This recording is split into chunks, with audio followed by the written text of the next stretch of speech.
यहाँ पर जो तमाम इंजीनियर्स हैं वो आपको नजर आ रहे होंगे और साथ ही जिस मंदिर की स्थापना की गई थी इस टनल के ठीक बगल में इस रेस्क्यू ऑपरेशन की शुरुआत में वहां पर भी पूजा पाठ आपको नजर आ रही होगी कि लगातार जो है वो विज्ञान के साथ ही साथ जो आस्था का केंद्र रहा है इस गांव का, जो यहाँ के जो कुल देवता हैं उनकी पूजा का काम जो है वो भी लगातार किया जा रहा है ताकि वो कोई रास्ता किसी भी तरह से न छूटे, जिस रास्ते के जरिए बाद में ये सोचकर अफसोस हो कि शायद अगर हम इस रास्ते को अपनाते तो बहुत जल्दी इस रेस्क्यू ऑपरेशन को खत्म किया जा सकता था।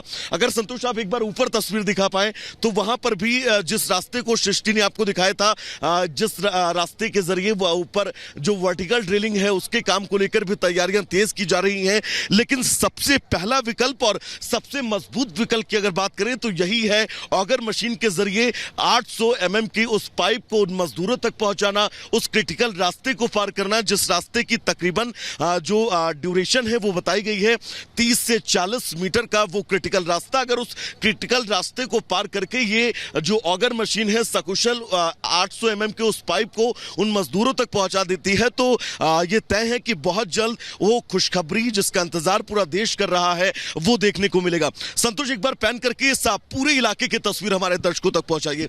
आप देखिएगा अगर हम यहां से शुरू करें तो ये वो टनल है जिस टनल के अंदर लगातार रेस्क्यू ऑपरेशन 11 दिन से चल रहा है और ये पैन करके पूरी तस्वीर यहां पर तमाम बड़ी बड़ी मशीनें आपको नजर आएंगी और साथ ही तमाम वो टीमें जो लगातार 11 दिन से यहां पर काम कर रही हैं। सीधा चलेंगे अपने सहयोगी सृष्टि के पास जो एक तस्वीर पिछले कई दिनों से ग्राउंड जीरो से हम तक पहुंचा रही हैं।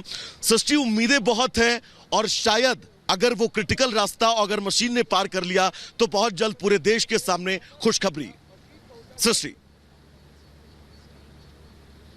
बिल्कुल वैभव, एक लंबा समय बीत चुका है और अब इंतजार सभी के सब्र का बांध टूट रहा है, चाहे परिजन हो चाहे अंदर बैठे फंसे मजदूर हो। तो इस बड़ी खबर पर हम लगातार एक एक जानकारी आपको देते रहेंगे, लेकिन अब आगे की खबरों के लिए रुख करते हैं इजराइल का। हमारी सहयोगी सलोनी आपको इजराइल से जुड़ी हुई हर बड़ी खबर बताएंगी। सलोनी, ओवर टू यू।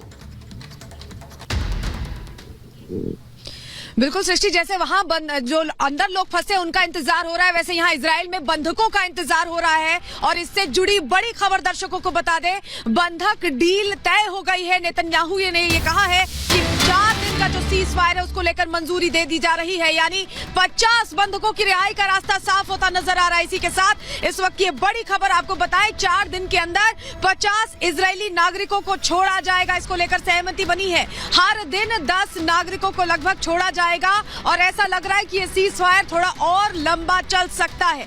इस वक्त ये बड़ी जानकारी आपके सामने रख रहे हैं, लेकिन ये भी बता दें कि अभी ये सीज फायर कब से शुरू होगा इसको लेकर कोई आधिकारिक ऐलान नहीं हुआ है। हम क्योंकि इस वक्त गाजा बॉर्डर पर मौजूद है, मैं अपने विजय सुरेंद्र रावत से कहूंगी एक बार तस्वीर दिखा दें। अभी भी लगातार एयर स्ट्राइक्स हो रही है। यहाँ सुबह के 5:45 बजे है देखिए इजराइल में, और अभी भी हम धुआं और चिंगारियां लगातार देख